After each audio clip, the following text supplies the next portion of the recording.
আমাদের যে মহিলাদের প্রোগ্রামগুলো আমাদের রাজ্যের চন্দ্রিমাদির নির্দেশে আমাদের ফতেমাদি আমাদের জেলার মানে তার অনুপ্রেরণায় আমাদেরকে যে নির্দেশ দিয়েছে যে আমাদের 1 এপ্রিল থেকে আমাদের 16 মে পর্যন্ত অঞ্চলে আছে প্রতিটা অঞ্চলে একটা করে আমাদের মহিলাদের নিয়ে একটা কমিটি সভা করতে হবে, কমিটি করে সভা করতে হবে। এটা আমাদের 26শে ভোটের জন্য আমাদের মানে খুবই প্রয়োজন।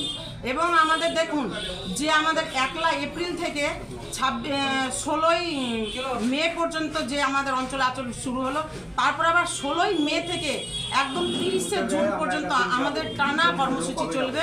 সেই কর্মসূচির নাম হচ্ছে তোমার ঠিকানা উন্নয়নের নিশানা।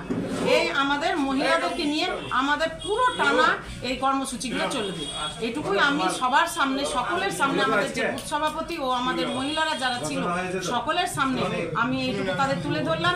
এবং আমরা শুরু করব। এবং আমাদের যে জেলার সভানেত্রী আছে ফতেমাদি, তিনি আমাদের যে ভগবানগোলা টুয়ে যে জিপিতে আমরা এই কর্মসূচিগুলো করব সেই ডেটগুলো দেওয়ার জন্য নির্দেশ দিয়েছে। এবং আমি ডেটগুলো সামনের সপ্তাহের মধ্যে আমি তাদেরকে দিয়ে দেবো।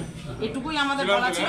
এবং আমরা যে ভগবানগোলা টু ব্লকে আমাদের যোগ্য সভাপতি শ্রদ্ধেয় আব্দুল রফের নেতৃত্বে আমরা মহিলা সংগঠন করি এবং তাকে ওগুলো জানানো হয়েছে। তিনি আমাদের যে সহযোগিতা করেন তার সহযোগিতায় আমরা এই কাজগুলো পুরো শেষ করব। এইটুকু আমাদের, এইটুকুই আমার বার্তা ছিল। আপনার নাম পরিচয়? আমি জয়ন্তী সরকার, ভগবানগোলা টু ব্লকের মহিলা তৃণমূল কংগ্রেস কমিটির ব্লক সভানেত্রী ও আমি কৃষি কর্মদক্ষা।